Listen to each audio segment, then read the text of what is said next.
से बुलाया है।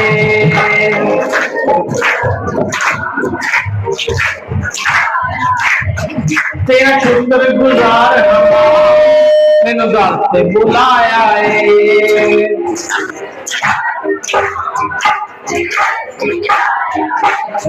मैनू दर से बुलाया है, मां चरनी लगाया है। मैनू दर से बुलाया है, मां चरनी लगाया है। तेरा शुक्र गुजार दर से बुलाया है।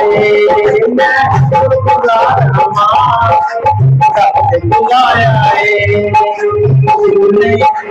तूने मुझे बुलाया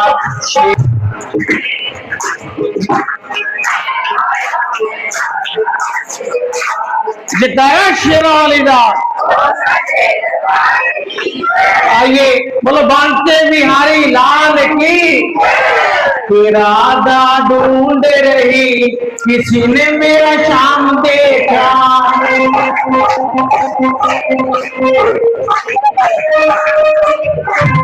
राधा ढूंढ रही किसी ने मेरा शाम देखा।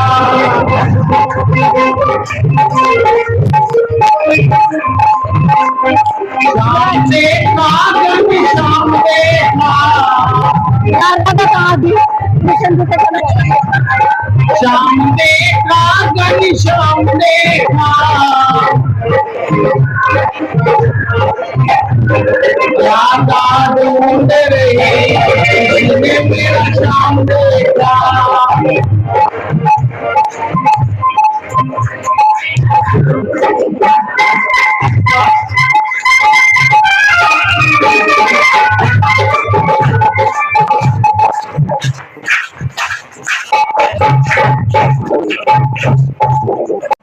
तुम डरो मत, ना ही पाताल जाओ, मैं सत्य मंत्रों से तुम्हारी रक्षा करूंगा।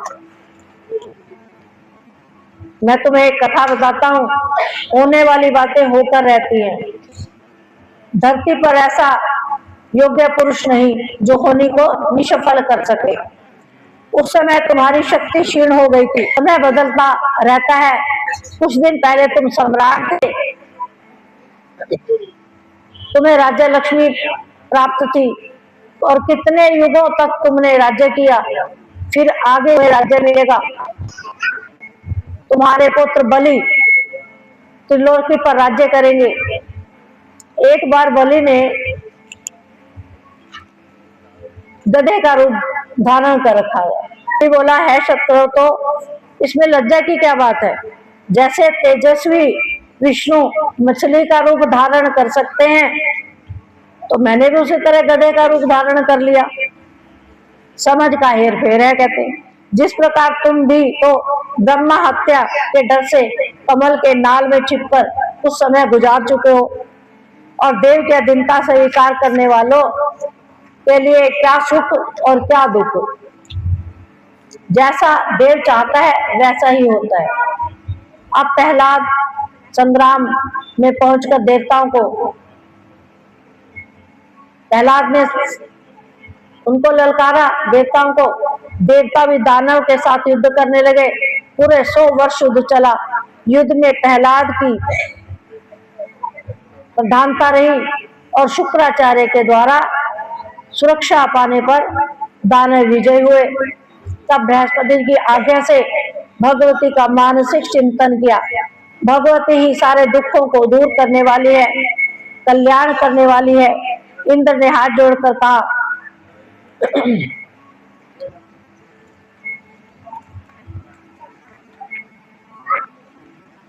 या देवी सर्वभूतेषु रक्षा रूपेण संस्थिता नमस्तस्यै नमस्तस्यै नमस्तस्यै नमो नमः।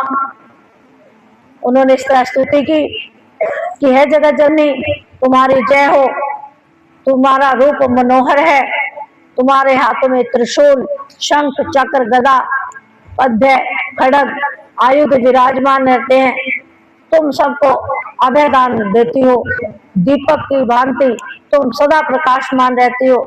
तुम्हारी मनोहर छटा ऐसे लगती है जैसे करोड़ों सूर्य एक साथ चमक उठते हो। तुम्हारी महिमा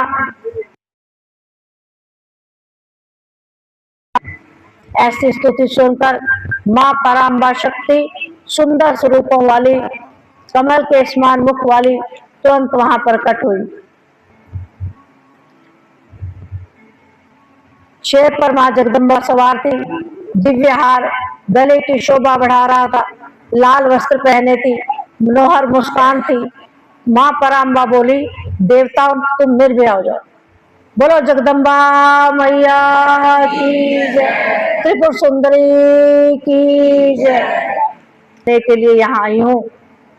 अब वरदान देकर माँ भगवती पराम्बा सिंह पर सवार होकर वहां से चली गई और प्रहलाद अन्य देवताओं के सामने आकर खड़ी हो गई और वे भयभीत होकर सोचने लगे कि अब हम क्या करें, क्योंकि चंडिका भगवान नारायण के साथ यहाँ पधार गई है। इसी शक्ति ने तो महिषासुर और चंडमुंड को मारा था। अभी हमारे सामने आकर खड़ी हो गई, हमारा मरना तो निश्चित है। इनकी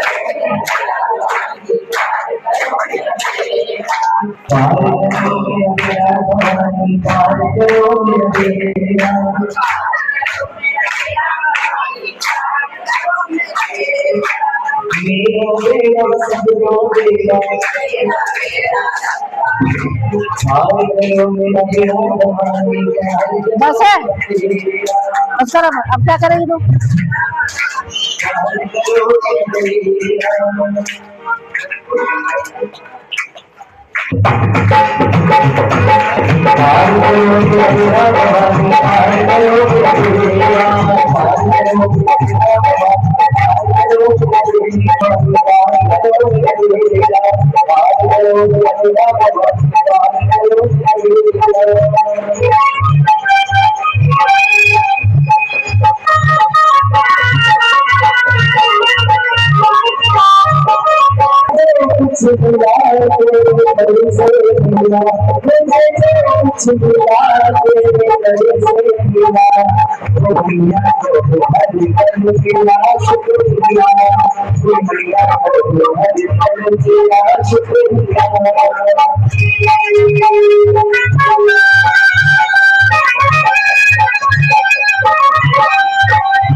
देवी तब संग्राम युद्ध में आ गई और बड़ा भयंकर अट्टहास किया।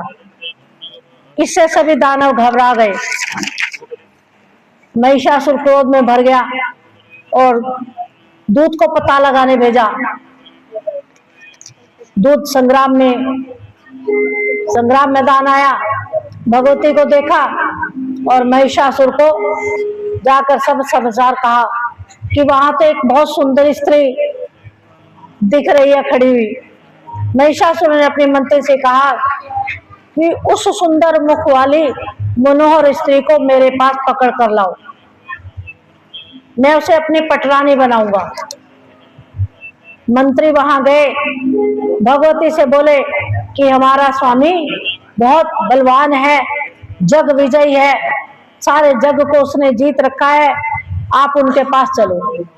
महिषासुर मंत्री की बात सुनकर भगवती अम्बा मुस्कुराने लगी और उन्होंने कहा, भगवती ने, मैं दानवों का वध करने के लिए प्रकट हुई हूँ, यदि युद्ध करने की इच्छा हो तो मेरे पास आओ। महिषासुर का प्रधानमंत्री भी बड़ा शूरवीर था, उसने देवी को समझाने का बहुत प्रयास किया कि तुम महिषासुर की पटरानी बन जाओ, नहीं तो मेरे स्वामी जो है तुम्हें बलपूर्वक केश पकड़कर घसीटते हुए ले जाएंगे, तब तो तुम्हें अपनी पड़ेगा। इससे अच्छा तो तुम मेरा कहा मान लो, तो मेरे साथ इज्जत मान से चली चलो। फिर देवी का ताम्र से और वाशकल के साथ युद्ध हुआ, देवी ने उनका भी वध कर दिया। फिर दुर्मुख दानव युद्ध करने आया, उसकी भी देवी ने युद्ध में मार दिया। असिलोमा बिलाराक्ष युद्ध में मारे गए। तब महिषासुर मैदान में आया, देवी ने महिषासुर को देखा, दोनों का युद्ध हुआ। देवी ने कहा, जब जब संतों पर कष्ट होता है तब मैं उनकी रक्षा के लिए अवतार लेती हूँ। इस युद्ध में दुर्धर मारा गया, त्रिनेत्र मारा गया, अंधक मारा गया। तब महिषासुर ने देवी के सिंह पर प्रहार कर दिया, सिंह ने महिषासुर पर आक्रमण कर दिया। महिषासुर ने भी अपना रूप सिंह का बना लिया, सिंह को नखों से फाड़ने लगा। तब देवी को बहुत क्रोध हो गया, माँ भगवती ने हजारों हाथों में चक्र लेकर महिषासुर पर चला दिए और यहाँ महिषासुर मारा गया। देवता प्रसन्न हो गए और स्तुति करने लगे।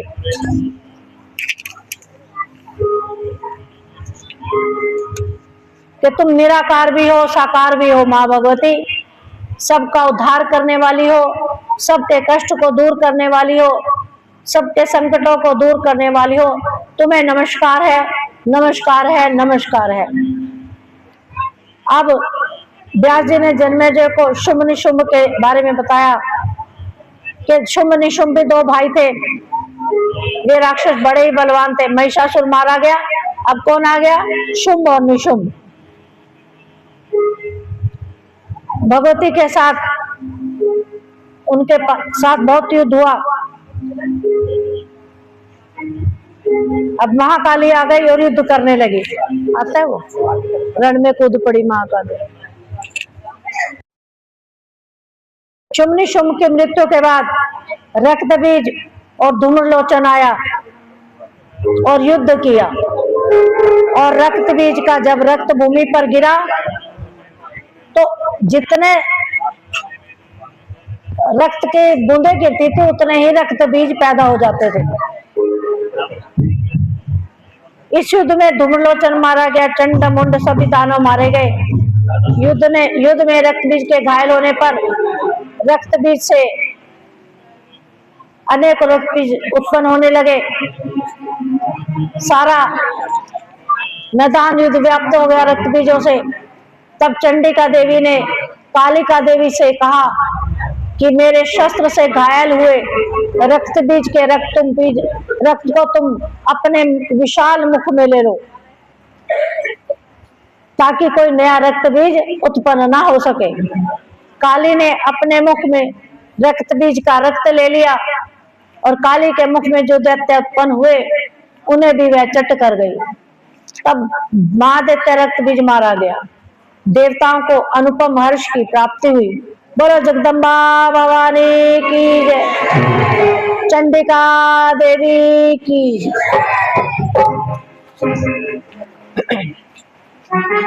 एक सूरत था, सूरत और समाधि। सूरत एक वैश्य व्यापारी था।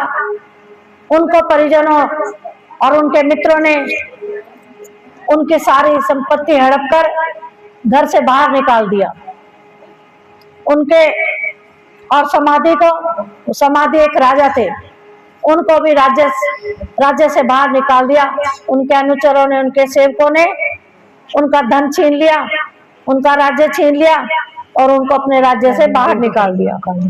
अब वे दोनों जंगल में चले गए।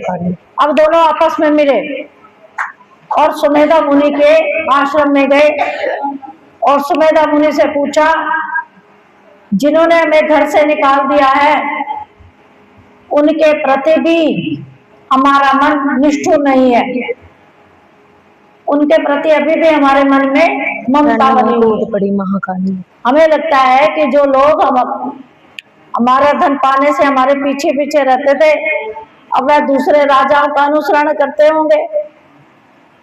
इधर वैष्णवी मुनि से प्रश्न करता है कि मेरे रिश्तेदारों ने, दुष्ट पुत्र ने, स्त्री ने धन के लोभ से मुझे घर से बाहर निकाल दिया है, धन भूमि सब छीन लिया है, मैं पुत्रों से वंचित हो गया, धन से वंचित हो गया हूँ, मैं इनकी कुशलता की चिंता में दिन रात डूबा रहता हूँ, ममता मेरे मन से हट ही नहीं रही है, क्या कारण है?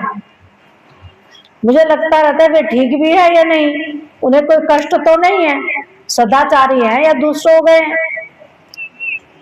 तब सुमेधा मुनि सूरत और समाधि से बोले कि जिन्होंने तुम्हें राज्य और घर से निकाल दिया है उनके प्रति तुम्हारा इतना स्नेह क्यों? तब दोनों बोले कि हमारा मन उनकी तरफ से निष्ठुरता धारण ही नहीं करता, हमारा मन मोह में पड़ा है, इसके लिए हम क्या करें जिससे हमारा मोह दूर हो और राज्य की प्राप्ति हो। तब मेधा मुनि ने उन्हें भगवती के नवाण मंत्र का उपदेश दिया, दुर्गा के पाठ का आदेश दिया कि चैत्र व आश्विन मास के नवरात्रों में कलश स्थापना करें, जौ बीजे, धूप दीप पूजन वंदन 9 दिन तक करें, 10वें दिन पारण करें, अष्टमी नवमी को हवन करें और कन्या पूजन करें। ऐसा करने पर भगवती तुम पर प्रसन्न होगी और तुम्हें राज्य, घर, स्त्री, पुत्र की प्राप्ति होगी। अब सुमेधा मुनि की बात सुनकर दोनों ने मस्तक झुकाया, नमस्कार किया। मुनि उन्होंने नवाण मंत्र का जो उपदेश किया, सूरत समाधि मुनि से उपदेश पाकर वन में जाकर एकांत स्थान ढूंढकर जप करने लगे। तब माँ भगवती ने उन्हें स्वप्न में दर्शन दिए और उन्होंने उसके बाद उन्होंने निर्जल व्रत रखने शुरू कर दिए, क्योंकि अभी स्वप्न में दर्शन दिए, वो चाहते हैं कि हमें साक्षात दर्शन दे। माँ भगवती के नवाण मंत्र का जप किया, भगवती पराम्बा ने उनको प्रत्यक्ष दर्शन दिए और समाधि को वरदान दिया कि तुम्हें अपने राज्य, स्त्री, पुत्र सबकी प्राप्ति होगी, तुम्हारे शत्रु तुमसे आकर माफी मांगेंगे। वैष्णव ने भगवती से कहा कि मुझे राज्य, स्त्री, पुत्र कुछ नहीं चाहिए, मुझे आपकी शरण चाहिए, मुझे मुक्त होने का वरदान चाहिए। देवी पराम्बा ने वैश्य को वरदान दे दिया। बोलो माँ भगवती अम्बा।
शोर मचाया, भैरव ने पत्थर बरमाया, भैरव ने पत्थर बरमाया।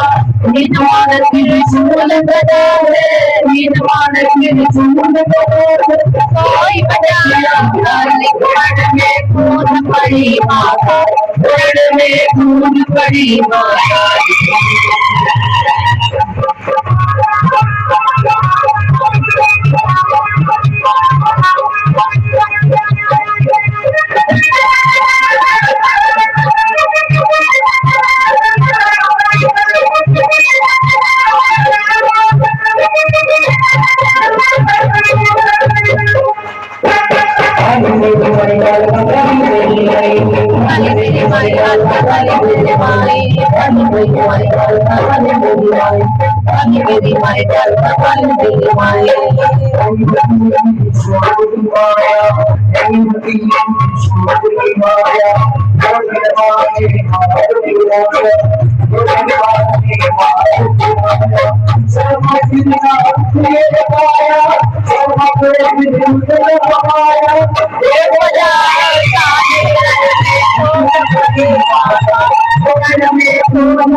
काली कलकत्ते वाली जय काली, जय काली कलकत्ते वाली जय काली, जय काली कलकत्ते वाली जय काली। और जय काली जय काली जय काली जय काली कलकत्ते वाली जय काली, जय काली कलकत्ते वाली जय काली।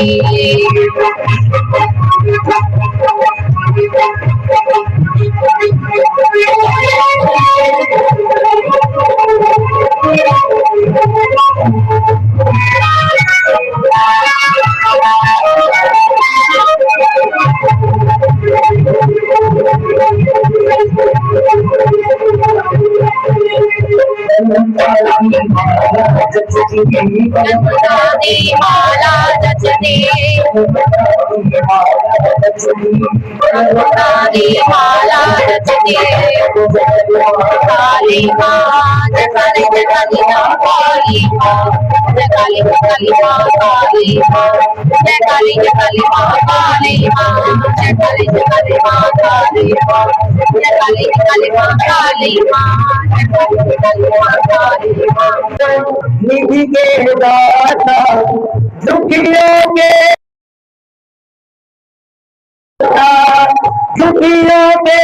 तुम भाग्य विधाता, सिया राम के काज सवारी, सिया राम के काज सवारी। मेरा करो उद्धारो बाबा, मेरा करो उद्धारो बाबा, तो मेरी पुकार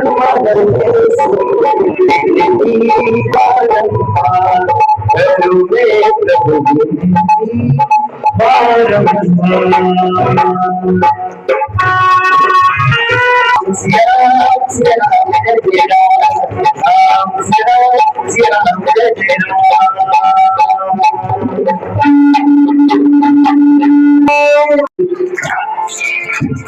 सब काम चल रहा है, करते हो तुम कन्हैया, करते हो तुम कन्हैया, मेरा नाम चल रहा है। मेरा आपकी कृपा से सब काम चल रहा है, मेरा आपकी कृपा से सब काम चल रहा है।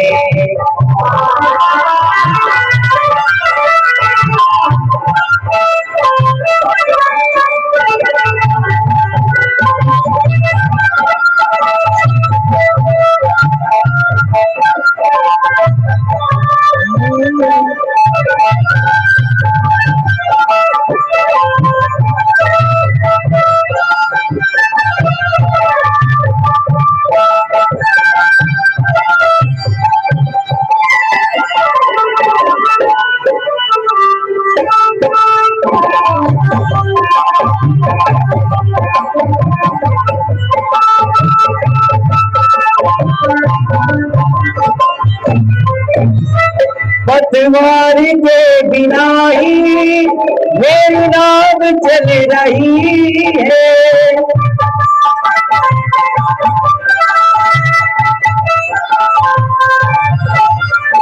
बिन मांगे कन्हैया हर चीज मिल रही है।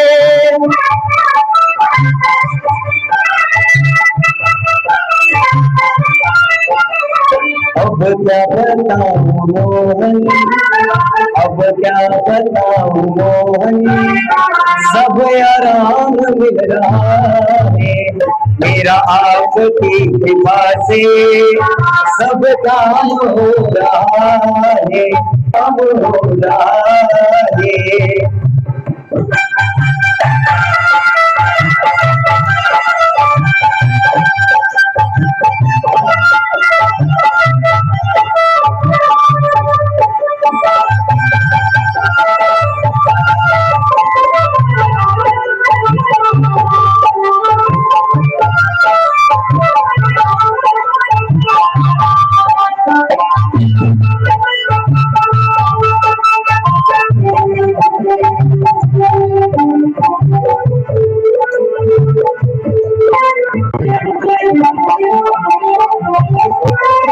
दुनिया में लाखों होंगे तुझ जैसा ना कोई।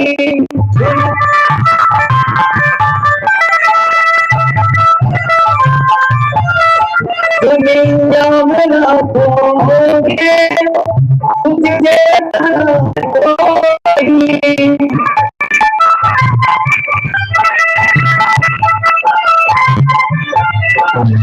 तुझे जैसा बंदा परवर भला ऐसा कौन होगा।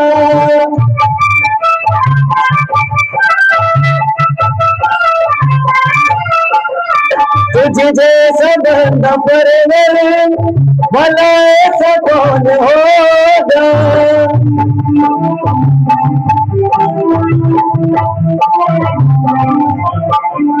करते हो तुम कन्हैया, करते हो तुम कन्हैया, मेरा नाम हो रहा है। मेरा आपकी कृपा से सब काम हो रहा है। मेरा आपकी कृपा से सब काम हो रहा है, सब काम हो रहा है, सब काम हो रहा है। बुलाया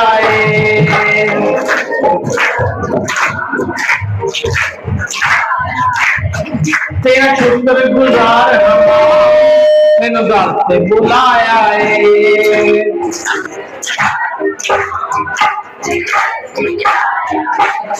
मैनू दस ते बुलाया मां चरनी लगाया मैनू दस ते बुलाया मां चरनी लगाया तेरा शुक्रगुजार बुलाया मैं शुक्रगुजार बुलाया तूने मुझे बुलाया शेरा वाली मैं आया जोता वाली तूने बुलाया शेरा वाली।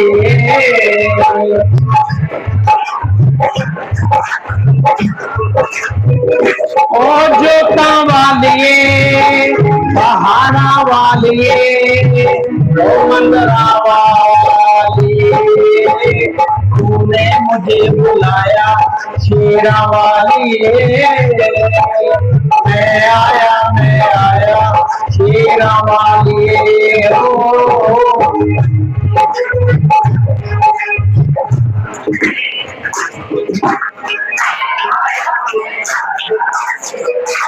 जिताया शेरा वाली का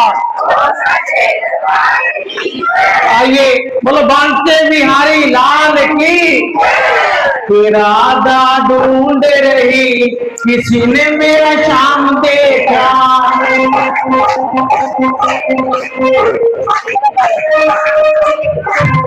राधा ढूंढ रही किसी ने मेरा शाम देखा शाम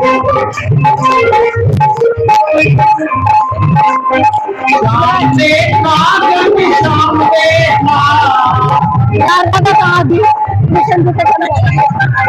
शाम देखा कभी शाम देखा,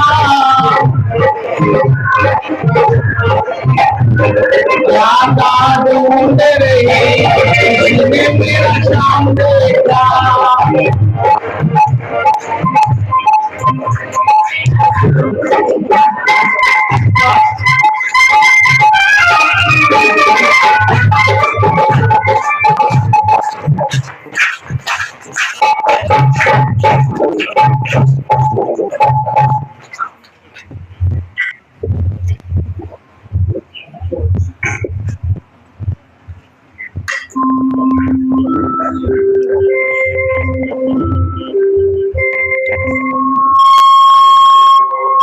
बोलो जय राधे,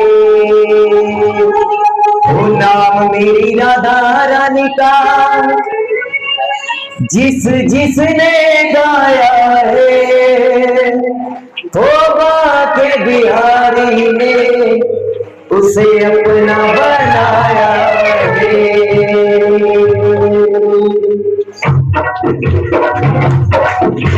जय राधे जय राधे, जय श्री कृष्ण बोलो जय राधे, जय राधे जय राधे, जय श्री कृष्ण बोलो जय राधे।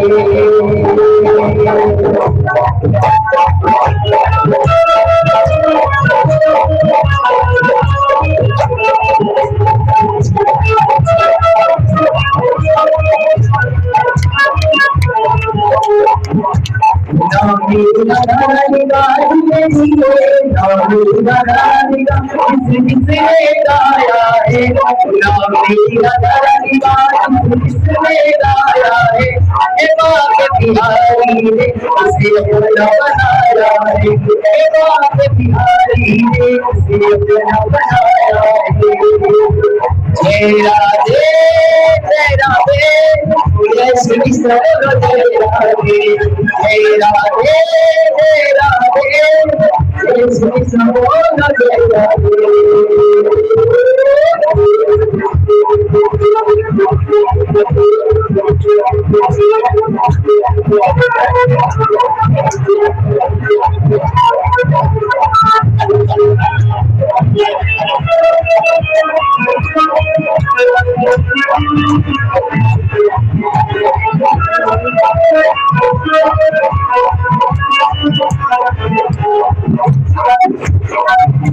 राधा राधा नाम वाली राधा राधा नाम वाली तेरी जिसने मारा है, राधा राधा नाम वाली तेरी जिसने मारा है, उस पर रीझ गया मेरा दीवाना है, उस पर रीझ गया मेरा दीवाना है, उस पर रीझ गया मेरा दीवाना है। जय राधे जय राधे, जय श्री कृष्ण बोलो जय राधे, जय राधे जय राधे, जय श्री कृष्ण बोलो जय राधे।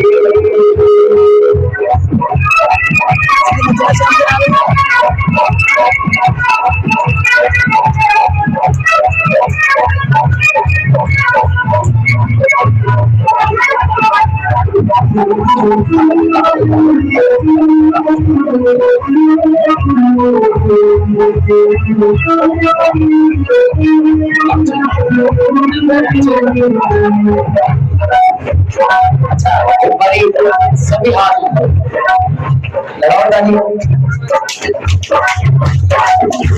नचना बड़ी में नचना, नचना शाम देना नियत में नच ले, नचना शाम देना नियत में नच ले, नच ले तेरी मैनू नच ले, नच ले तेरी मैनू नच ले, मैं नचना ओनी में नचना, मैं नचना शाम देना अज मैनू नच ले, मैं नचना शाम देना अज मैनू नच ले।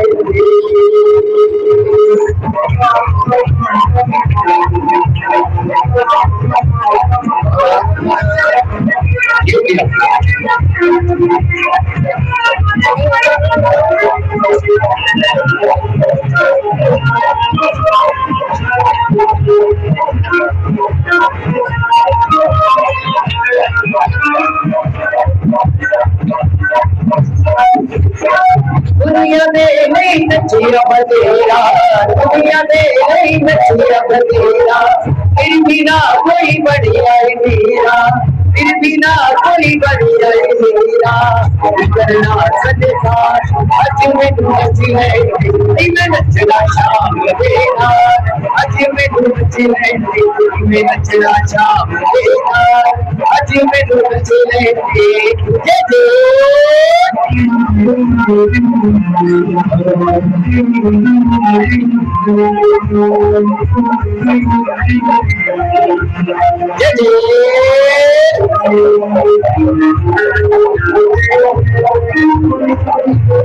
गुरु बन गए तेरा दे विच गुरु बन गए, अपने शाम दी जोगन बन गए, अपने शाम दी जोगन बन के भला लिया सामने देना, अज मैनू नच लैण दे, मैं नचना शाम देना, अज मैनू नच लैण दे, मैं नचना शाम देना, अज मैनू नच लैण दे।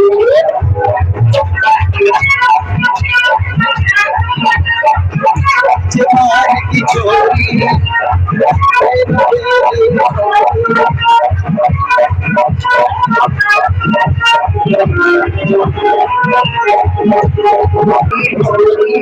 लोगों से न तेरी होरी, वो तेरी मेरी करती है जाएगी, तेरी मेरी करती है जाएगी, तेरी मेरी करती है जाएगी।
विराम देंगे, जिनको विराम देंगे दोनों हाथ से उठाओ, अरे आगे उठाओ। जय राधे जय राधे, जय श्री कृष्ण बोलो जय राधे जय राधे।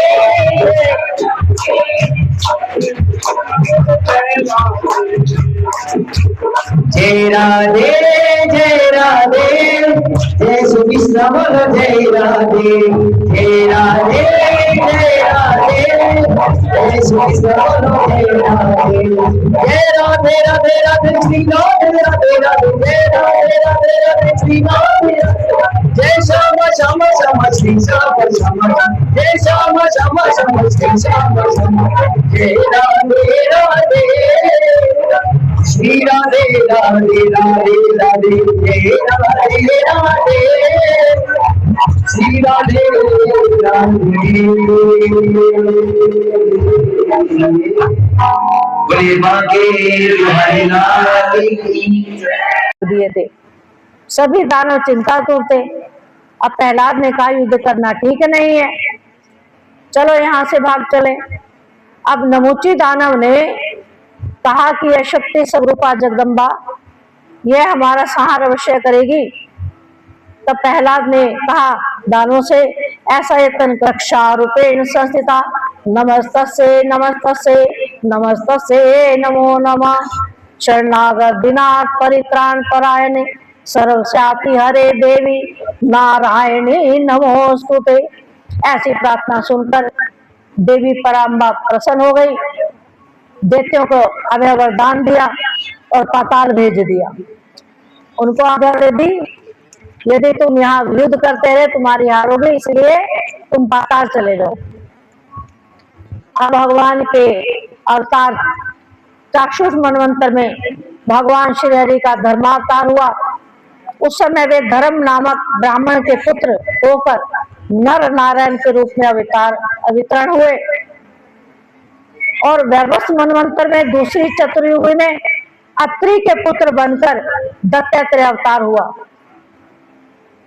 इस अवतार में अत्रि पत्नी अनसुईया ने ब्रह्मा, विष्णु और शंकर को छोटे छोटे से बच्चे बना दिया था।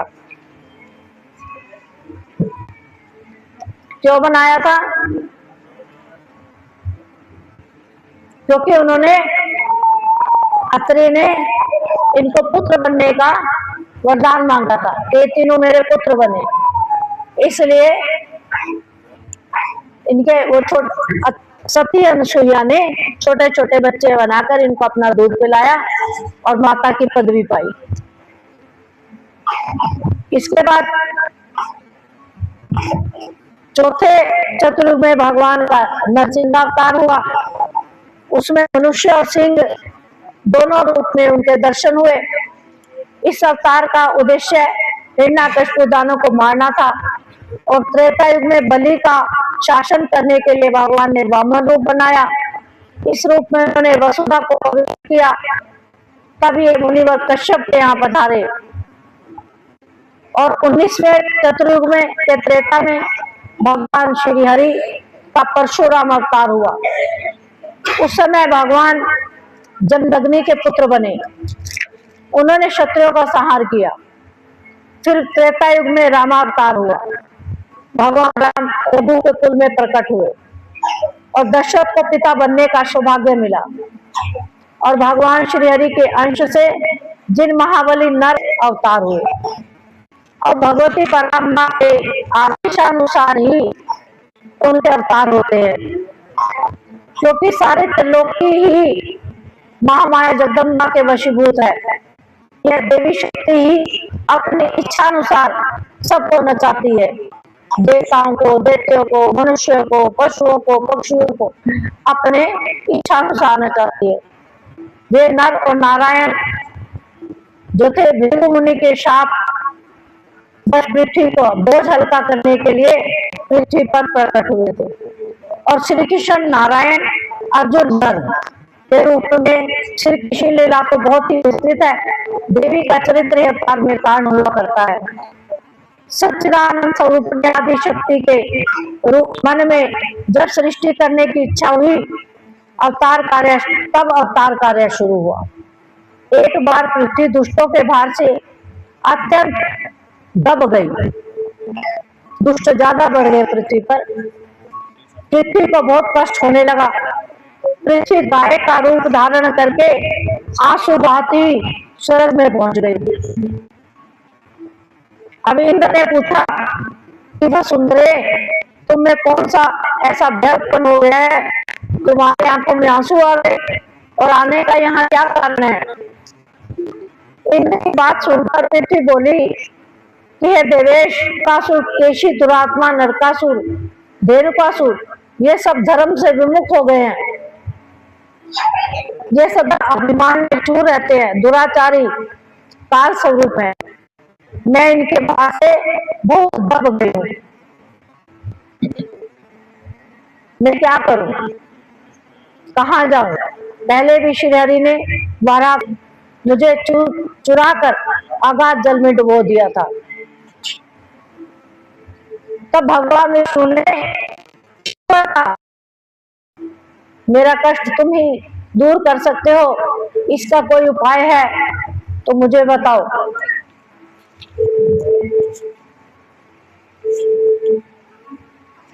अब उस स्तुति से सुनकर भगवान विष्णु प्रसन्न हो गए और दर्शन दिए।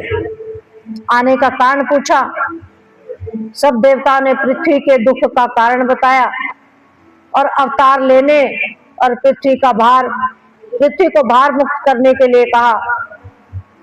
भगवान विष्णु बोले कि मैं परतंत्र हूं, स्वतंत्र नहीं हूं, मैं देवी के अधीन हूं, मैं अपनी इच्छा अनुसार कुछ भी नहीं कर सकता।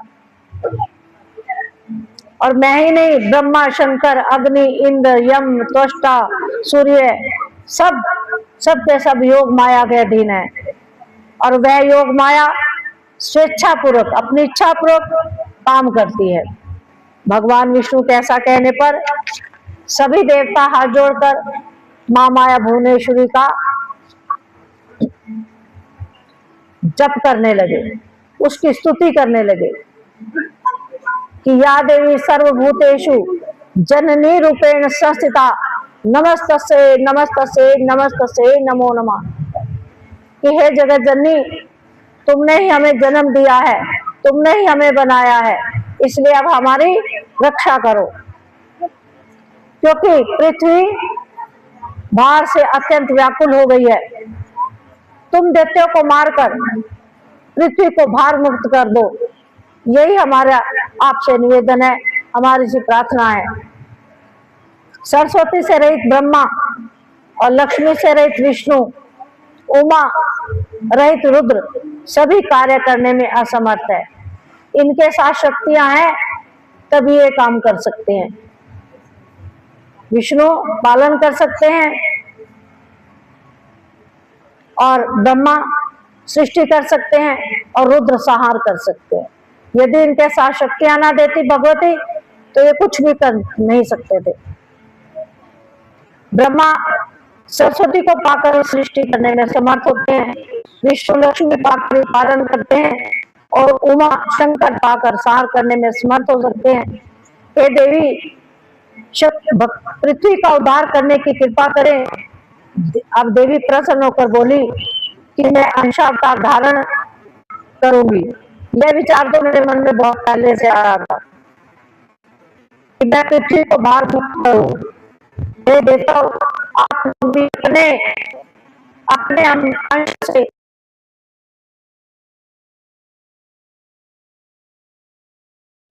के संस्थापक कश्यप जी अपनी पत्नी के साथ यदुकुल में जन्म लेकर वासुदेव नाम से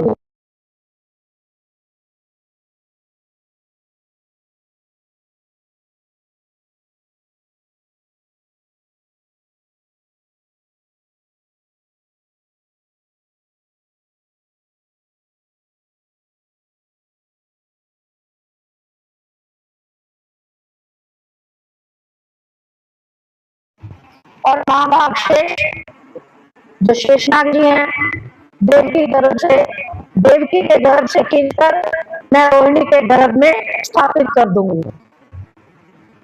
अब द्वापर के बीच जाने पर दुष्ट राजा का जब संहार हो जाएगा, इंद्र भी अर्जुन बनकर धरती पर आएंगे और धर्म के अंश महाराज दुष्टर होंगे, वायु के अंश से भीमसेन होंगे और अश्विनी कुमार के अंश से नकुल होंगे, सहदेव प्रकट होंगे। सभी देवता मेरी शक्ति के द्वारा सब कार्य संपन्न करेंगे। आशीर्वाद देकर देवी अंतर्ध्यान हो गई।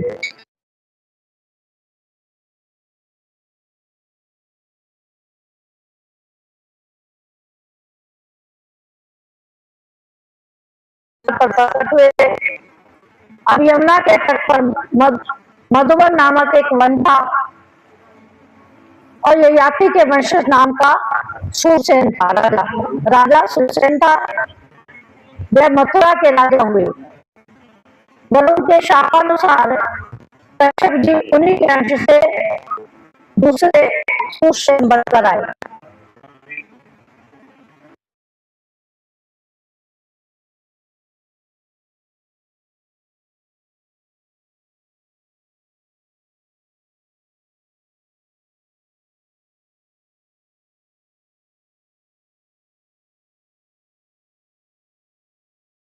देवी का 8वां पुत्र कंस का काल होगा। तब कंस ने देवी वासुदेव को कारागार में डाल दिया। देवी के 6 पुत्रों को कंस ने मार डाला। 7वां गर्भ गिर गया। 8वें पुत्र गर्भ की रक्षा करने में सजग हो गए। महामाया उचित समय जानकर भगवान श्री हरि वासुदेव जी के अंदर प्रवेश हो गए। भक्ति योग माया ने देवताओं का कार्य सिद्ध करने के लिए यशोदा के गर्भ में प्रवेश कर लिया। गोकुल में रोहिणी जी के गर्भ से बलराम जी पर प्रकट हुए। बोलो भगवान की नंदलाला के भैया की। अब देवताओं का कार्य सिद्ध करने के लिए देवी के गर्भ में पधारे। तब सारे देवताओं ने स्तुति की। गर्भ की अवधि पूरी हुई। 10वां महीना श्रावण पड़ा। कृष्ण पक्ष की अष्टमी तिथि नक्षत्र। कंस के मन में बड़ी बेचैनी घबराहट। अब कंस ने अपने सैनिकों को दानवों से किस तरह रहने की आवश्यकता है। मेरा शत्रु उत्पन्न होने वाला है, वह मेरा काल है, उसे मारकर ही मैं सुख की नींद सोऊंगा। इधर देवकी ने वसुदेव से कहा कि मेरा प्रसव काल समय आ गया है, हमें क्या करना चाहिए, कुछ सोच विचार करो। क्योंकि कुछ समय पहले मेरी नंद रानी से बात हुई थी, उन्होंने कहा था कि तुम अपने पुत्र को मेरे यहाँ भेज देना, मैं उसे पाल पोस दूंगी। कंस को पता नहीं चलना चाहिए। आधी रात के समय एक देवकी के पास एक दिव्य बालक प्रकट हुआ। पुत्र को देखकर उनके आश्चर्य की सीमा न रही।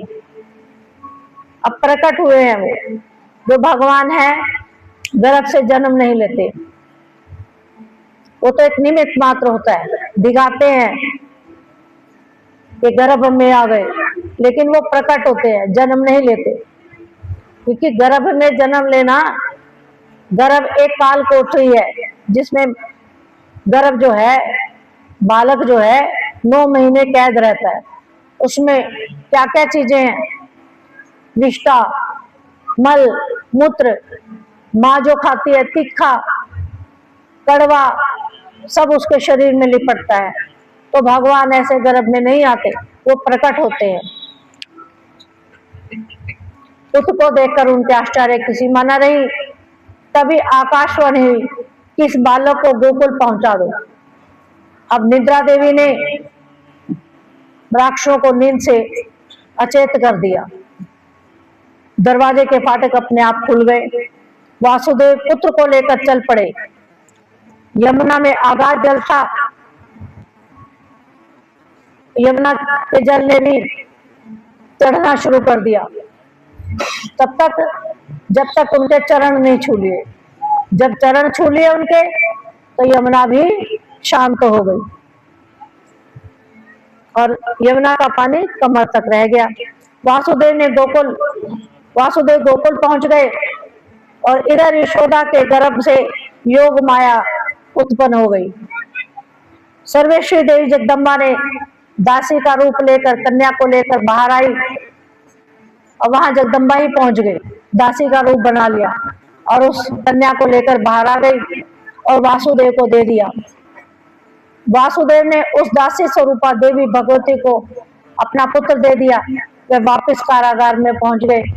कन्या को देवकी के पास लिटाया। तभी कन्या रोने लगी। उसके रोने की आवाज से राज कर्मचारी की नींद खुल गई। उन्होंने कंस को बालक के रोने की सूचना दी। तभी कंस कारागार पहुंचा। वासुदेव से उनका पुत्र मांगा।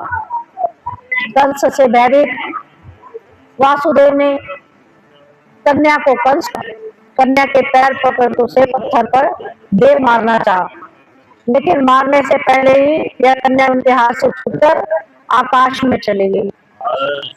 उसने दिव्य रूप धारण कर लिया। तो जगदम्बा मैया की, पराशक्ति की जय। और उसने मधुर स्वर से कंस से कहा कि अरे पापी, मुझे मारने से तुझे मिलेगा क्या? तेरे मारने वाला तो बहुत बहुत पहले उत्पन्न हो चुका है।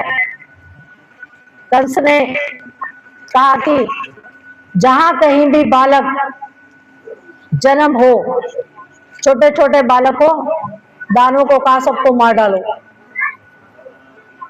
कोई बालक बचना नहीं चाहिए, कहीं कोई भी बच्चा मेरा काल बन सकता है।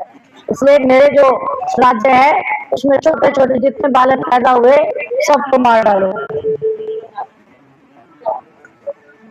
अब पूतना गई, अब बालकों को मारने वाली जो पूतना थी अभी नंद के गोकुल में चली जाए। कंस दिन ही हो गया, उधर नंद जी के महल में पुत्रोत्सव मनाया। कन्हैया भजन लगा दो।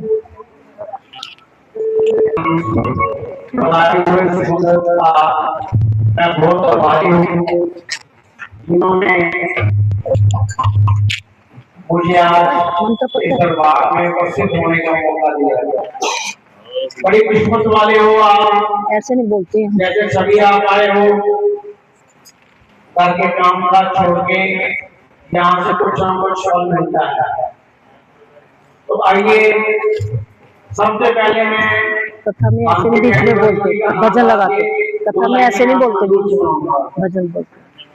ओ तेरा शुक्र गुजार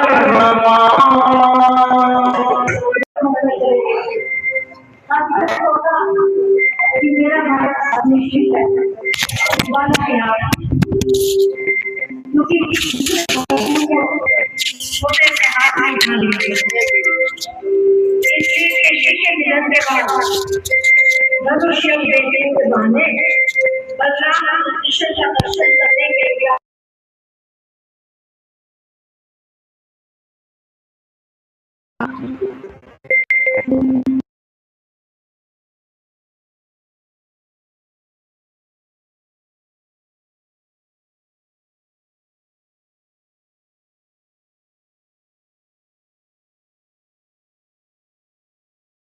धनुष तोड़ दिया, सभी रक्षकों के प्राण भर लिए, कंस को भी मार दिया। बोलो भगवान श्री कृष्ण ने, बोलो भगवान बलराम ने। अपने माता के पिता को बंधन से मुक्त कराया, सारे राक्षसों को मारकर पृथ्वी माता भाग। श्री कृष्ण गोविंद हरे मुरारी, नाथ नारायण वासुदेव। श्री कृष्ण गोविंद हरे मुरारी, नाथ नारायण वासुदेव। नाथ नारायण वासुदेव, नाथ नारायण वासुदेव। श्री कृष्ण गोविंद हरे मुरारी, नाथ श्री कृष्ण गोविंद हरे मुरारी, नाथ नारायण वासुदेव। नाथ नारायण वासुदेव, नाथ नारायण।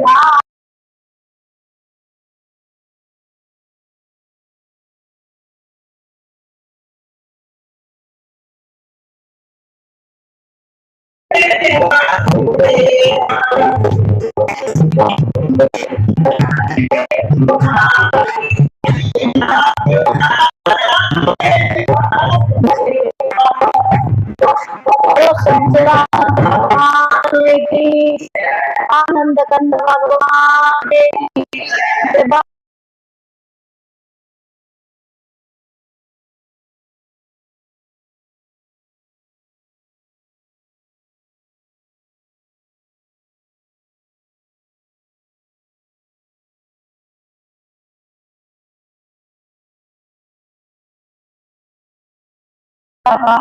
भी संतुलित नहीं होता। यदि इस तरह का जगत की सृष्टि करने में यदि आलस्य कर जाए तो सारा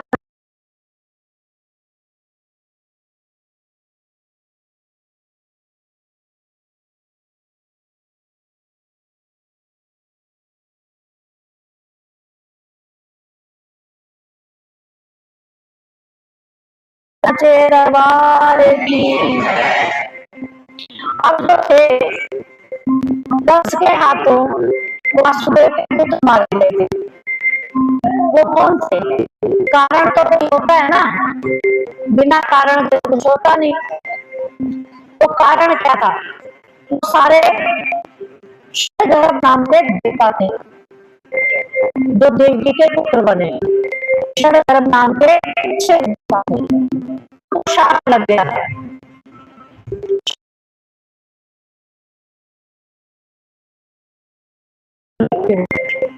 क्योंकि संभव मंत्र की बात रखी तो मरी और उनकी पत्नी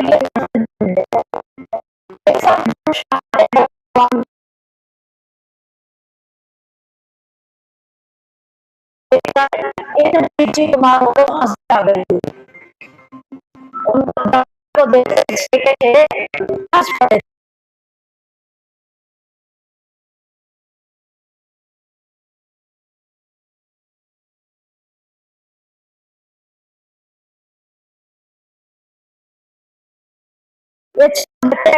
अवतार लेने नामक बेटे के पुत्र थे। वो पहले का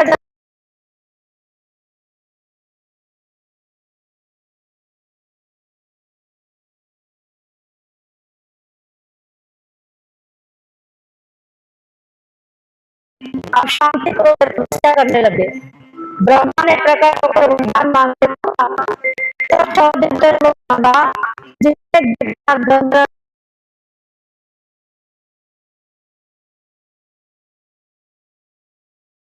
ब्रह्मा ने वर दे दिया, परंतु हिरण्याकश उनसे जलने लगा।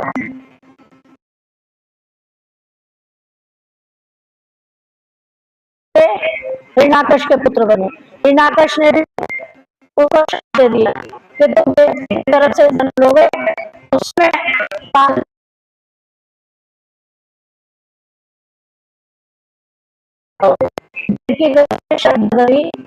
जन्म लेकर थी। ये कारण बना।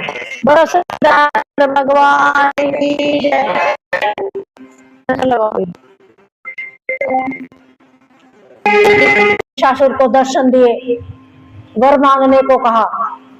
महिषासुर बोला है प्रभु मैं अमरत्व चाहता हूँ, मेरी मृत्यु ना हो। ब्रह्मा ने कहा कोई दूसरा वर मांगो, क्योंकि जिसका जन्म हुआ है उसकी मृत्यु निश्चित है। तब महिषासुर बोला कि देवता, दानव, मानव इनमें से किसी के हाथों मेरी मृत्यु ना हो, केवल स्त्री के द्वारा मेरी मृत्यु हो। क्योंकि महिषासुर ने सोचा स्त्री तो अबला है, वह मुझे मार ही नहीं सकेगी। अब ब्रह्मा जी ने वर दे दिया कि स्त्री ही तुम्हारी मृत्यु का कारण बनेगी, पुरुषों के हाथ तुम नहीं मारे जाओगे। वर देकर ब्रह्मा जी अंतर्ध्यान हो गए। महिषासुर प्रसन्नतापूर्वक निर्भय होकर राज्य करने लगा। अब धनु नाम का राक्षस के 2 पुत्र थे, रंभ और करम्भ। ये दोनों संतानहीन थे, इसलिए इन्होंने पुत्र प्राप्त करने के लिए तपस्या शुरू की। पंचनन नामक सरोवर के जल में खड़े होकर तपस्या करने लगे। फिर करम्भ ने बढ़ के नीचे पंचाग्नि जलाकर तप करने लगा। इनकी तपस्या का पता जब इंद्र को चला, इंद्र पंचनंद पहुंचे। इंद्र ने ग्रह का रूप बनाया और जल में प्रवेश कर गए। तप करते हुए करम्भ के पैर पकड़ लिया। ग्रह द्वारा पैर पकड़े जाने पर करम्भ की जीवन लीला समाप्त हो गई। अपने भाई करम्भ की मृत्यु को सुनकर रंभ को बड़ा क्रोध आया। क्रोध में उसने अपने हाथ से अपने मस्तक को धड़ से अलग करना चाहा। वो अपने आप ही करने लगा, धड़ को और उसको अलग करने लगा, क्योंकि क्रोध में था। तब अग्निदेव प्रकट हो गए। अग्निदेव प्रकट हो गए और बोले कि तुम ऐसा मूर्खतापूर्ण कार्य क्यों कर रहे हो? अपने शरीर को धड़ से अलग क्यों कर रहे हो? कहता मुझे वर चाहिए, मैंने तपस्या की है, मैं तो पुत्र प्राप्ति के लिए वर कर रहा हूँ, मुझे तो वर चाहिए। अब अग्निदेव प्रकट हुए थे, करते कहाँ, वो ब्रह्मा की स्तुति कर रहे थे। अग्निदेव प्रकट, अग्निदेव ने कहा कि तप करो, तप करो, मेरा तप करो अग्नि, मैं अग्निदेव हूं, मेरा तप करो। तब रंभ जो है तप करने लगा, कई वर्षों तक तप किया, अग्नि में खड़े होकर, जल में खड़े होकर, वायु आहार लेकर तप करते रहे। अब उसके तप से प्रसन्न होकर अग्निदेव प्रकट हुए। रंभ बोला कि मुझे त्रिलोकी पर विजय पाने वाला पुत्र दे दे, उसे देवता दानव मानव कोई पराजित ना कर सके, अपनी इच्छा से रूप धारण कर सके, जो मर्जी जो उसकी इच्छा वो बन सके और उसमें अथाह शक्ति हो। अग्निदेव ने तथास्तु कह दिया और अंतर ध्यान हो गए। अग्निदेव ने कहा जिस किसी सुंदरी भार्या पर तुम्हारा मन डिग जाएगा ना, उसी के गर्भ से प्रकर्मी पुत्र तुम्हें उत्पन्न हो जाएगा। एक दिन काम भाव से एक महिषी पर उस दानव की दृष्टि पड़ गई और वह कामासक्त हो गया और महिषी गर्भवती हो गई। एक बार वही महिषी पर कोई दूसरा महिष आसक्त हो गया और महिषी के पास आया, तब रंभ महिषी को छुड़ाने रंभ के पास आ गया। वह महिषी भैंसा कामांध था, इसलिए उस महिष ने रंभ को सींगों से उठाकर पटक दिया और रंभ के वही प्राण पंखेरु उड़ गए। अब रंभ के मरने पर वह महिषी यक्षों की शरण में गई कि मेरी रक्षा करो। अब भैंसा तो कामांध था, वह भी उसके पीछे पीछे चल पड़ा, यक्षों के नजदीक पहुंच गया। यक्षों ने देखा महिषी रो रही है, तब यक्ष महिषी की रक्षा करने आए और यक्षों ने महिष पर तीखे बाणों से वार कर दिया। महिष ने प्राण छोड़ दिए। अब महिषी ने महिषासुर के शरीर को उठाया, सोचा मैं सती हूं, और उसके चिता पर रख दिया और बैठ गए। तब महिषी के सती होने पर चिता के मध्य भाग से महिषासुर निकल आया और रंभ भी रक्त बीज के रूप में पैदा हो गया और महिषासुर को राजगद्दी पर बैठाया गया। एक बार अभिमानी महिषासुर ने इंद्र के पास दूत भेजे कि हमसे युद्ध करो या इंद्रलोक छोड़ दो। इंद्र ने दूत से कहा कि तेरे स्वामी को तो अभिमान हो गया है, जो वो ऐसी बातें कर रहा है, तू तो दूत है, तभी तुझे हम छोड़ रहे हैं, क्योंकि दूत को कभी मारना नहीं चाहिए। अपने स्वामी से जाकर कह देना कि इंद्र तुम्हारे सींग काटकर तेरा बल नष्ट कर देगा, जिसे तेरे प्राण पंखेरु अपने आप ही निकल। अब जो दूत बनकर कौन गया था? ताम्र नाम का दैत्य।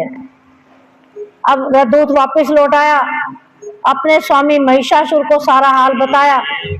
सुनकर महिषासुर को क्रोध से तिलमिला उठा और अपने सैनिकों से बोला कि हे इंद्र नीच है, इसने मुची को कपट से पहले भी मार डाला। विष्णु तो कपटी है ही, वह तो अनेक रूप बनाकर दैत्यों को मार डालता है। उसने तो सुअर का रूप बनाकर हिरण्याकश को भी मार डाला था और नरसिंह का रूप बनाकर हिरण्याकश को मार डाला था, लेकिन इनमें से किसी की ताकत नहीं है कि मेरे सामने टिक सके। मैं ज्यादा बलवान हूं। इन सब देवों को मारकर हम यज्ञ में भाग लिया करें। हम सब देवताओं को मार देंगे और जो यज्ञ होगा उसका भाग हम लिया करेंगे। इधर इंद्र सभा से जब दूत चला गया तो इंद्र ने सभी देवताओं को बुलाकर महिषासुर द्वारा दूत भेजने की बात बताई। तब गुरु बृहस्पति जी को भी मंत्रणा के लिए बुलाया गया तब गुरु बृहस्पति जी बोले कि ममता परमम दुखम, निर्मम त्वम परमम सुखम, संतोष संतोष परमम नास्तिम सुखम स्थाम नाम शचीपते। बृहस्पति बोले कि शचीपते, इंद्र को ममता हो गई अपने पद से, और ममता परम दुख है। ममता का अभाव हो जाना परम सुख का साधन है। यदि ममता नहीं होगी तो हम सब सुखी हो जाएंगे, अर्थात ऐसे समय संतोष रखना आवश्यक है। तब इंद्र ने कहा कि मैं महिषा से युद्ध अवश्य करूंगा और उसे मार डालूंगा। तब बृहस्पति जी ने हंसकर कहा कि तुम्हें ब्रह्मा की शरण जाना चाहिए, तुम उसे नहीं मार सकते। तब इंद्र ने ब्रह्मा की शरण में गए और जाकर उनको मस्तक झुकाया, उनकी वंदना की और ब्रह्मा जी को महिषासुर का सारा हाल बताया कि वो हम सब देवताओं को मारना चाहता है। तब ब्रह्मा जी इंद्र को लेकर कैलाश पर्वत पर शिव जी के पास गए। अब इंद्र और देवताओं और लोकपालों को लेकर विष्णु जी के पास गए। शंकर जी भी विष्णु के पास गए सब देवताओं को लेकर। अब विष्णु जी को महिषासुर के बारे में बताया। सब देवताओं ने मंत्रणा करी कि युद्ध की तैयारी की और दानों पर धावा बोल दिया।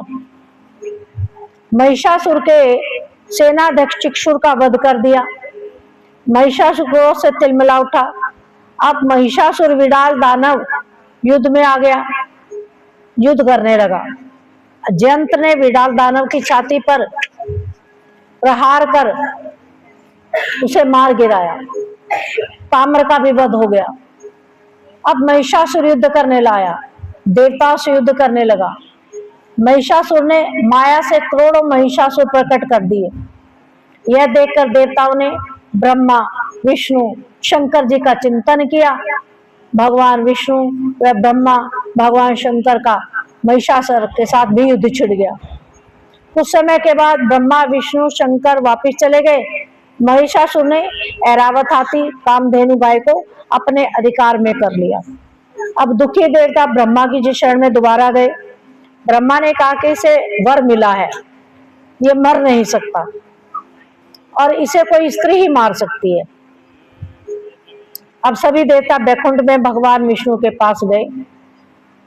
भगवान व्यास आगे जन्मेजय को कहते हैं कि सभी देवताओं ने बैकुंठ पहुंचकर भगवान विष्णु की स्तुति की, आने का कारण बताया और भगवान विष्णु प्रसन्न हुए और बोले कि यदि हमारे शरीर के तेज से एक सुयोग्य देवी प्रकट हो जाए तो वही महिषासुर को मार सकती है। तब सब देवताओं के शरीर से एक तेज पुंज निकला। उस तेज पुंज से एक परम दिव्य सुंदरी प्रकट हुई। वह 18 भुजाओं से शोभित थी। सभी देवताओं ने उनकी वंदना की।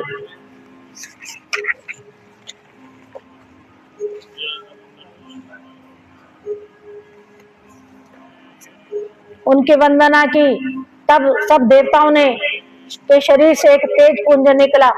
उस तेज पुंज से एक परम दिव्य सुंदरी प्रकट हुई। वह 18 भुजाओं से शोभित थी।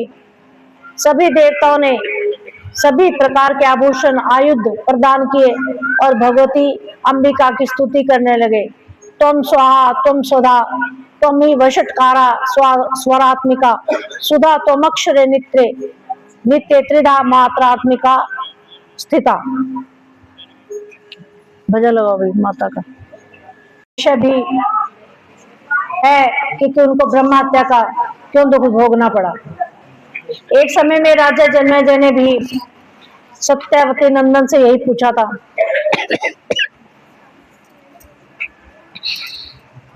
वित्रासुर इंद्र में परस्पर जिस कारण विरोध हो गया,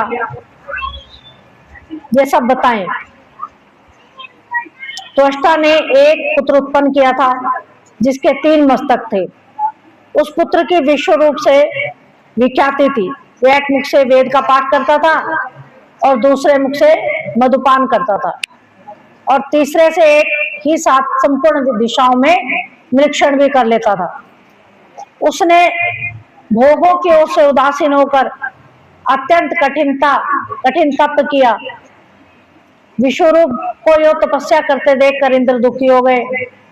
कहीं यह विश्वरूप मेरा पद न ग्रहण कर ले। शत्रु की शक्ति ना सहने वाले बुद्धिमान इंद्र ने मन में ऐसा विचार करके बाद त्रिशरा को प्रबल में डालने के लिए अप्सराओं को आज्ञा दे दी कि त्रिशरा मुनि के सामने जाओ, अनेक प्रकार के ताल बजाकर स्वर सहित गान करो और उनकी तपस्या भंग कर दो। अब सभी अप्सराएं त्रिशरा के मुनि जी के यहाँ गई तो ताल बजाकर नाच गान करने लगी, किंतु विडंबना रही कि त्रिशरा मुनि की तनिक भी दृष्टि उन पर नहीं पड़ी। व्यास जी ने कहा, जब देवराज इंद्र ऐरावत पर सवार होकर त्रिशरा मुनि के पास गए, इंद्र ने स्वयं अपना सर्वोत्तम वज्रास्त्र त्रिशरा मुनि पर चला दिया। उस समय मुनि की समाधि लगी थी। तब वज्र की चोट से घायल होकर वह तपस्वी जमीन पर गिर पड़ा, उसके प्राण पंखे उड़ गए। उधर त्वष्टा ने जब सुना कि मेरा परम धार्मिक पुत्र मारा गया, तब उनके मन में क्रोध की सीमा न रही। उन्होंने कहा कि मेरा पुत्र एक पुण्यात्मा मुनि था, जिसके द्वारा वह मारा गया, उससे मैं बदला अवश्य लूंगा और उसके वध के लिए मैं एक पुत्र उत्पन्न करूंगा। त्वष्टा ने पुत्र उत्पन्न होने के उद्देश्य से अर्थवेद के मंत्रों का उच्चारण करके अग्नि में हवन करना शुरू कर दिया। 8 रात्रियों तक हवन होता रहा। अग्नि प्रचंड लपटों से धधकती रही। उसके बाद अग्नि से एक पुरुष प्रकट हुआ, जो अग्नि के समान ही प्रकाशमान था। उस त्वष्टा के सामने खड़ा हो गया। तब त्वष्टा उस पुत्र की ओर आंख भर कर देखने लगे और कहने लगे कि हे इंद्र शत्रु, तुम मेरी तपस्या के प्रभाव से अत्यंत शक्तिशाली बन जाओ। उनसे कहने पर अग्नि के समान तेजस्वी वह पुत्र अपना कलेवर बढ़ाने लगा। ऐसा बड़ा मानो आकाश छू रहा हो।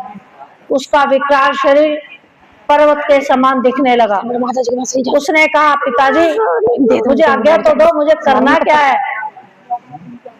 अब वो अपने पुत्र से कहने लगे कि तुम इस समय मुझे संकट से बचाओ, और इसलिए तुम्हें लोग वित्र नाम से जानेंगे और वित्र नाम से तुम्हारी प्रसिद्धि होगी। तुम्हारा त्रिशरा नाम से विख्यात तपस्वी एक भाई था। इंद्र ने वज्र से मारकर उसके मस्तक काट डाले थे। मेरा वह पुत्र सर्वथा निरपराध भी था। तो उस इंद्र पुरुष व्याघ्र ने उसको मार डाला। तुम जाकर इंद्र को परास्त करो, क्योंकि वह ब्रह्माघाती नीच है, निर्लज है, दुर्बुद्धि है, महान शठ है। महाबली वृत्रासुर रथ पर बैठा और इंद्र को मारने के लिए चल पड़ा। क्रूर स्वभाव वाले दानव भी वृत्रासुर को महान बलि समझकर उसकी सेवा करने के लिए साथ हो लिए। इसलिए देवराज इंद्र ऐरावत हाथी पर सवार होकर अपने भवन से चल पड़े। ऐसा ही संपूर्ण देवता भी अपने अपने वाहनों पर चढ़े और युद्ध करने की प्रतिज्ञा करने वाले हाथों में शस्त्र लेकर निकल पड़े। तब तक वृत्रासुर भी दोनों दानवों को साथ लिए हुए मानस पर्वत की उत्तरी सीमा पर पहुंच गया। फिर तो स्थल पर इंद्र और वृत्रासुर में बड़ी भयंकर लड़ाई होने लगी।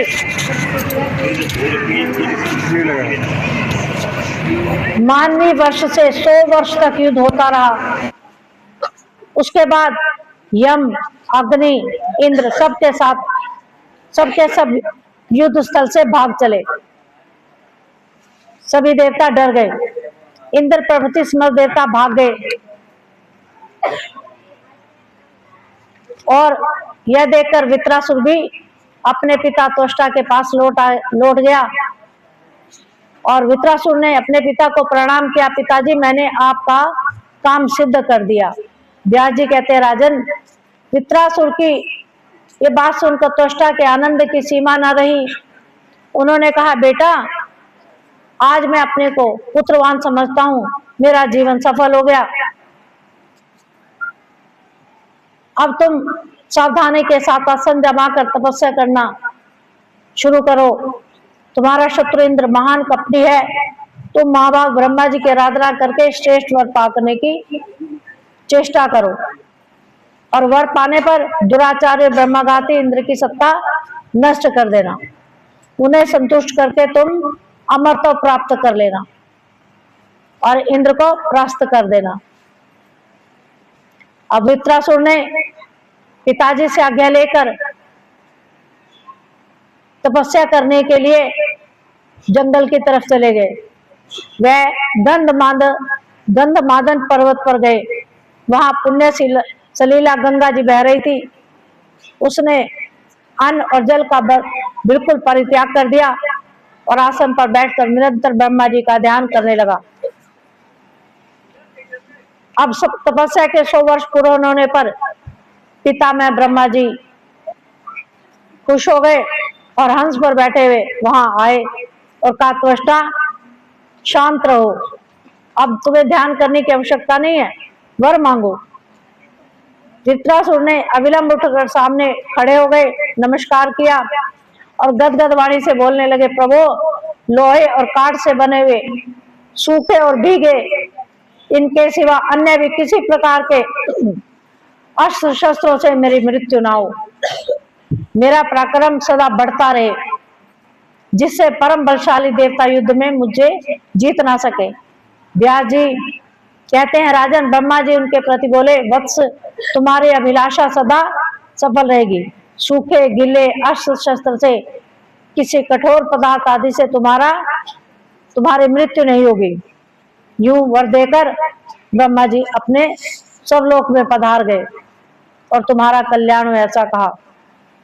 अब त्वष्टा की ऐसे बातें सुनकर तू दुर्जय वृत्रासुर पर सवार हो तुरंत पिता के भवन में निकल पड़ा।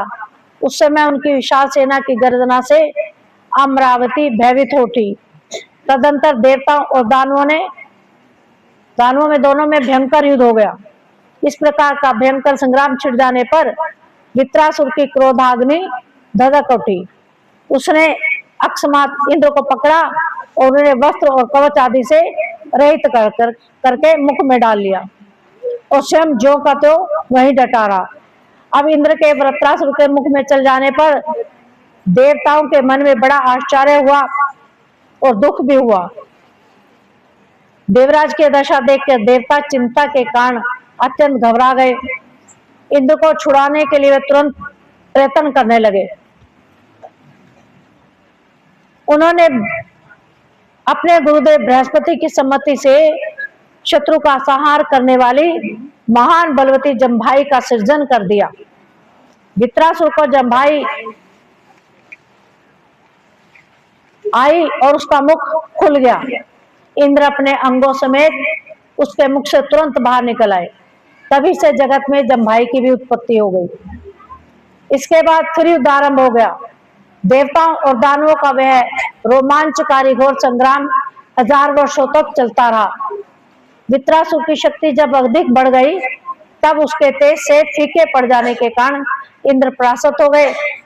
फिर तो इंद्र प्रभृति सब देवता युद्ध भूमि छोड़कर भाग चले। अब युद्ध में परास्त इंद्र आदि संपूर्ण देवता भगवान विष्णु के पास गए। भगवान विष्णु ने कहा, हे देवताओं, इस दैत्य ने तप पूर्वक ब्रह्मा जी की आराधना की है। ब्रह्मा इसे वर दे चुके हैं। वर के प्रभाव से यह दुर्जय हो गया है। साम नीति का प्रयोग किए बिना सफलता असंभव है।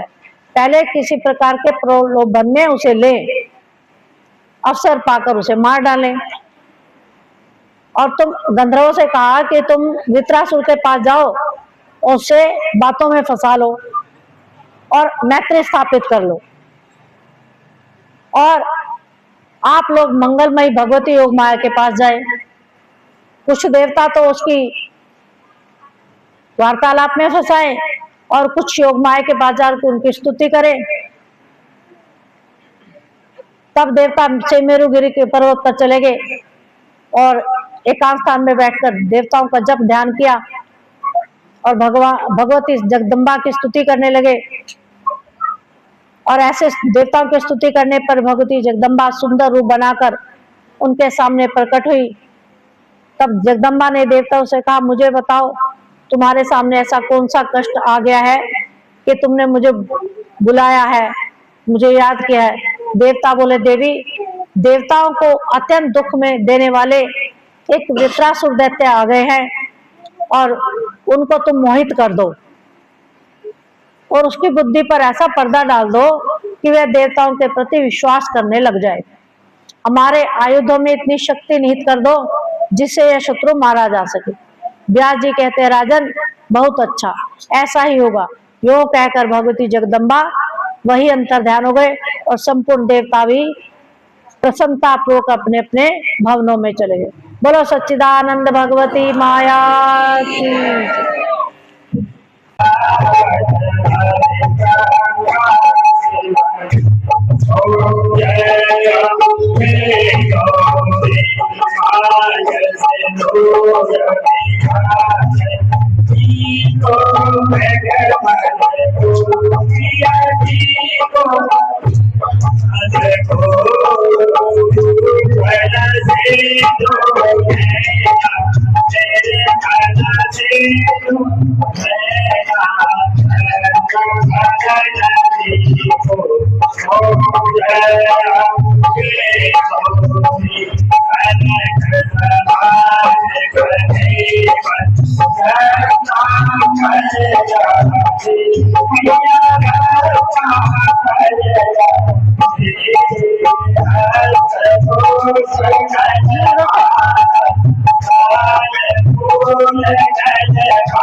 मेरे से मिलके जाना।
आपने ले ली?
माया